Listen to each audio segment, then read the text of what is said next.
السلام عليكم ورحمة الله وبركاته.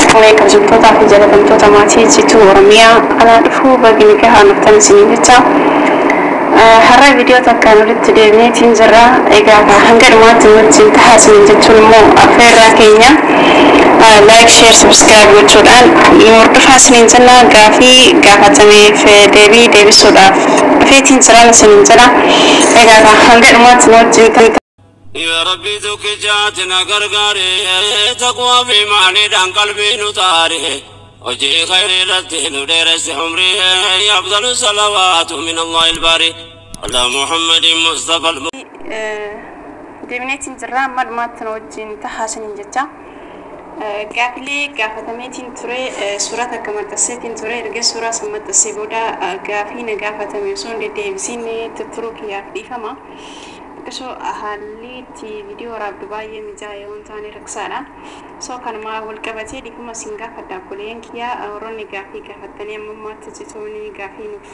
أي ترى نوف كنتي إركسي بوده هو السبب ما في دي بسود وروني جتان يوتراتني هم سنين جتون بربادا كالتمان كردي بيتي سندي بسان سنين جدا كسم سمو بوليتين فينيا سارون انترتينمنتين غافي نا بريسيتي تورتي أكيد سيسان دي بسوداف كوبي دان سنين جدا مدماتين وجنتها إستي دلتي قدتي برنوتا إستي برتي هنگامي كابرتي نانجتي تنجرتي أني دلت قدنا أرسي أنا قدنا أرسي أسلا جتولا أنا دقلو في تيجو كيست كندلو ليجر أمتين دلدي جمتين قدتي garuu xiqqoo baay'ee lachi turuu baadhu daa'imman natti deeme maatii biratti jechuudha.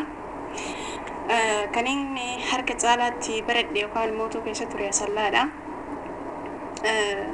Garuu dhalatti loleetii jechuudha. Barumsa immoo meeqa barattee jirtaa naan jettee jirti.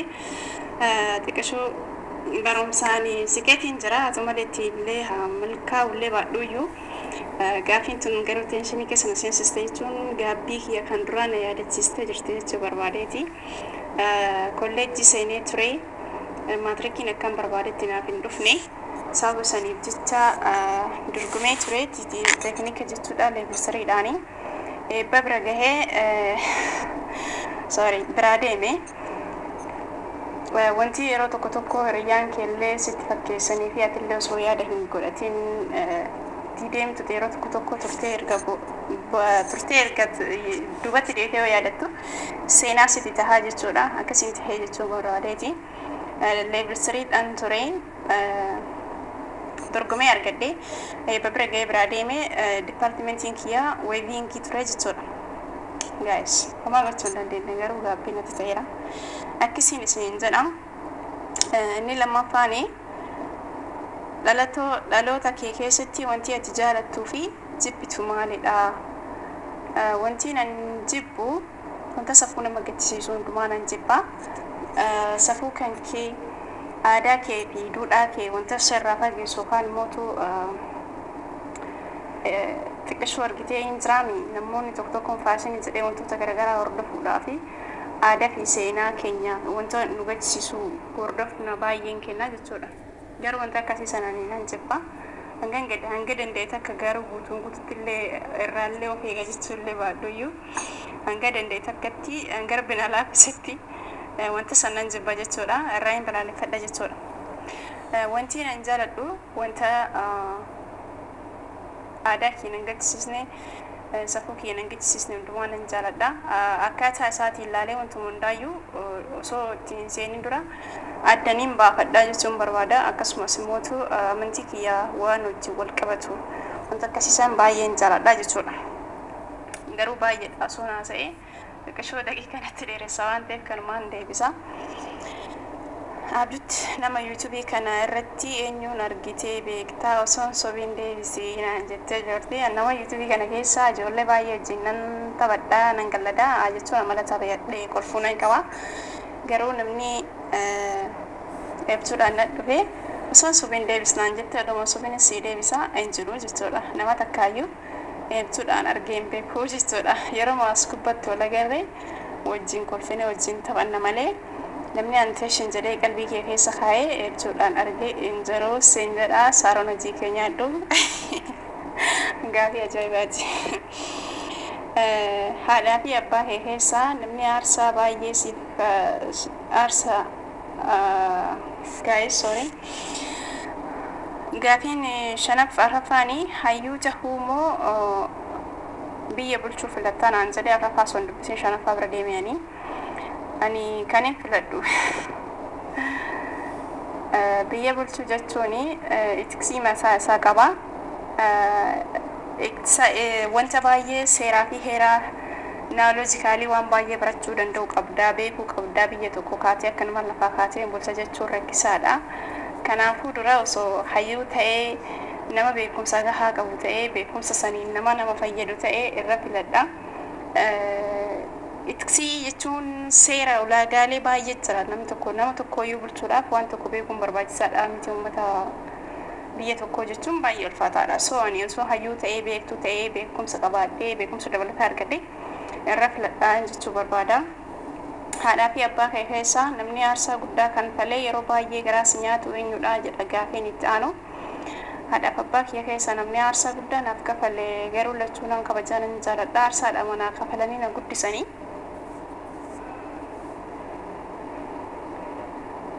Sorry saya wajarun saya sagaleedha. Harmeedhuma kooti jechuudha. Jechuun namni bu'aa bahii baay'ee wajjin bu'ee baasee jedhee wanti akka haadhaan jiru jechuudha. Abbaalleen osuma bira jiru garuu gaafiin tun xiqqishuu homaa gochuu hin danda'u guys. Akkasittiin deebisaa gabaabumatti. Jaaffaan moggaasaa maqaa kee eenyu sii baasee hiika isaa akkamitti naan jettee turte. Maqaa kee kan naa baasee isaanuma lamaanii naa baasee hiika isaa Raayimaadha maqaan kee kan maatiin naa baasee. Sagaleen seenaa jira guys. Seenaa addana jalaa kutee namni aarsaa maqaa kee irratti naabana fakkaadhe. Maqaa kee Raayimaadha. Maatiidhuma kee naa baasee kan maatiin naa baasee jechuun Raayimaadha. Kan ittiin baafadhe maqaa yuutuubiitti haa ta'u malee. Kana jechuun maqaan kiyyaa jiinaa baasanii fi ani maatii keessatti baay'ee shamarran baay'ee hin qabnu turre. Achi keessatti osoo maatii shamaraa barbaadanii dhiirri baay'ate maatii dhiiraa baay'ee qabna. Dhuma irratti nama takka bichaan irraan jira argame. Raayimaa naa baasanii Rahima minin dallaa waan jedhu san yaadatee jira gammachuudhumaan naa baasanii jechuudha. Akkasii inni isaallee akkasuma jechuudha. Gaafiin tokko nama kolfisiisaa garuu gaafii kana miidhummaa irratti itti deebisa. Inni itti aanu ergaa shamarran Oromoof qabdu. Shamarran Oromoof ergaa baay'een qaba. Yeroo baay'ee waa'ee kanaa keessa deddeebiin uuman dubbadhaa tasaa olaaybii namaa irratti illee argadhee ol bahee yeroo tokko haalatti namatti dhiyaadhuun illee ni haasaa waan kana jechuun nama gatee takka beekumsa illee guddaa illee qabaadhee osoo hin taane namni keenya akkan dogoggorre ni barbaada. Hanga silaanaaf natti mul'ate jechuudha. Beekeet illee osoo hin taane bakka kanarratti xiqqisoo hin hubachuu qabdanii. Na akkasiin isiniin jedha shamarran keenya yeroo baay'ee bakka hin barbaachisnetti argamna. Bakka silaanurraa hin eeggamnetti argamna erga caalaan keenya. Wanti akkasii kun osoo nurraa xiqqisuu ani eessa jira? Kaleessa maaliif manaa bahee har'a eessa jira? Boruu eessa gahuu qaba? Waan jedhu takka osoo hafootti qabnee ilaallee hedduu takkan barbaada. Shamarran keenya irraa wanti hin gorsuu barbaadu ga'u jiraate hin gowwoominaan jedha. Maal wanni biraa wanni yeroo tokko beektaa sooshaal miidiyaan kuni yeroo ati itti fayyadamtee si fayyada. Yeroo ati itti fayyadamu ilaalte garuu sitti fayyadamaa jechuudha. I mean yoo ati waan takka har'a yoo agartee wanti sun akka muudanne jettee waan ittiin gootee waan sanitti formaata isaa hiikasaa akkamitti akka dhufee fi wanti kun jalqabni isaa maalidha xumurri isaa hoo maalidha soo anoo maalirraa barachuu qaba jettee yoo yaaddee si fayyadaa jechuudha.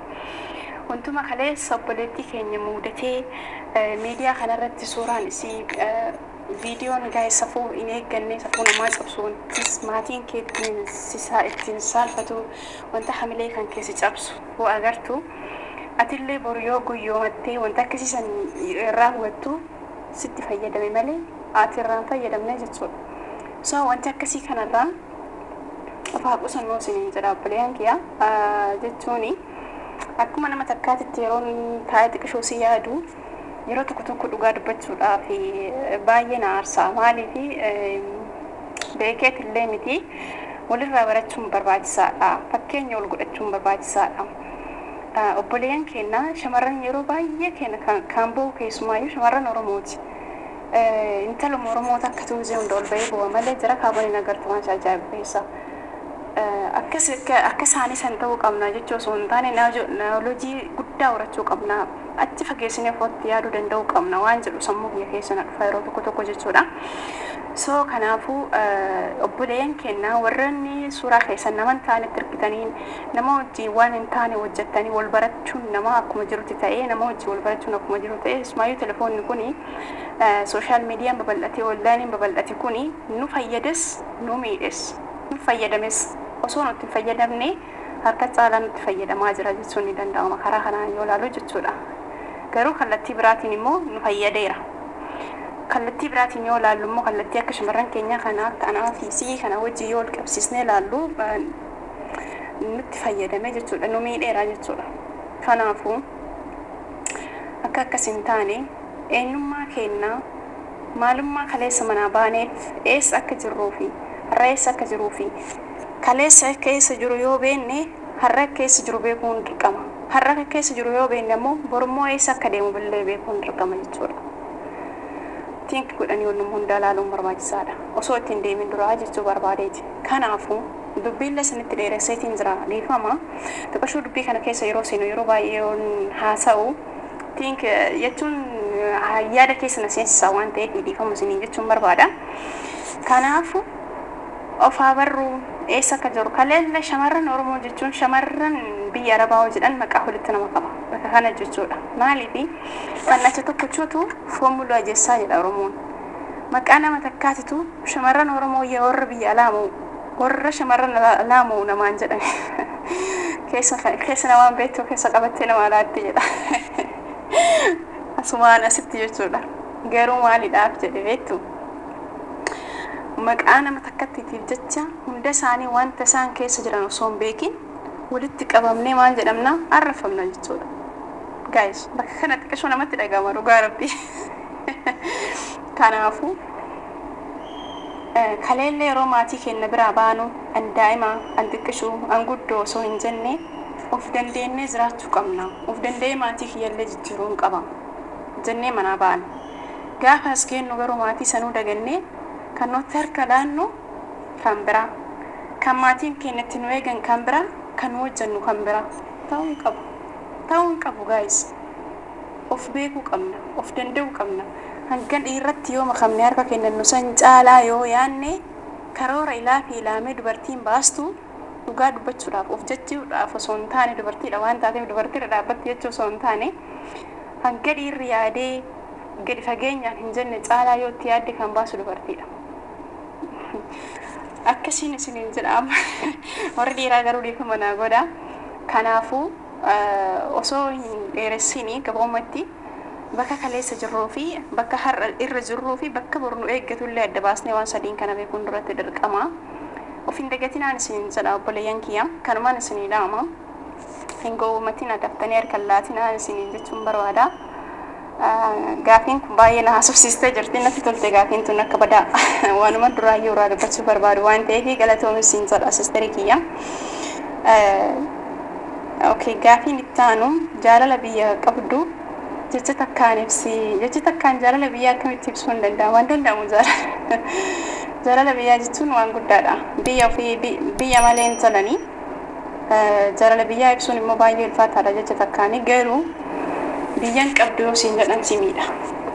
Biyyan qaba yoo jettee immoo itti gammadda waan ta'eef namni takka kaatee deemuudhaaf eessaa ka'ee isa ga'uudhaaf ol jedhee deemuudhaaf bakka jiru sanii ol ka'ee ciisee yookaan taa'uudhaaf dugugguruu doddaa maal jedhani lafee ispaaniyaal koordii akkasittiin ibsa biyya kiyya jechuudha. Jaalalli biyya kiyyaa kan qabuuf akkasittiin na dhadhaabee naaf deema jajjabinni naaf ta'a hamilee naaf ta'a jechuudha. Biyya kiyya ittiin ibsuun gaas jechuun jecha takkaaf lamaan garuu natti xiqqaata mee kanumaan isinii gaha. Isiniin jechuun barbaada. جال الليمو بمنا قبدا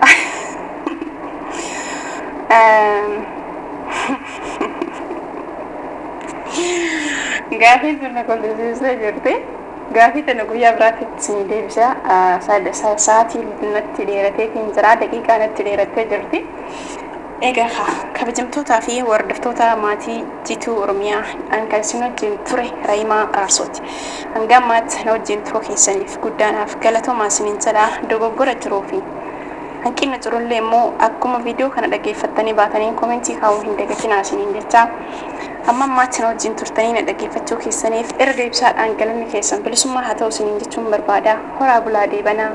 Baay baay. Viidiyoo biraatiin ammoo walitti deebinutti. يا ربي ذوك جاتنا غرغاري تقوى في معني دان قلبي نطاري وجي خير رتين درس عمري أفضل الصلوات من الله الباري على محمد مصطفى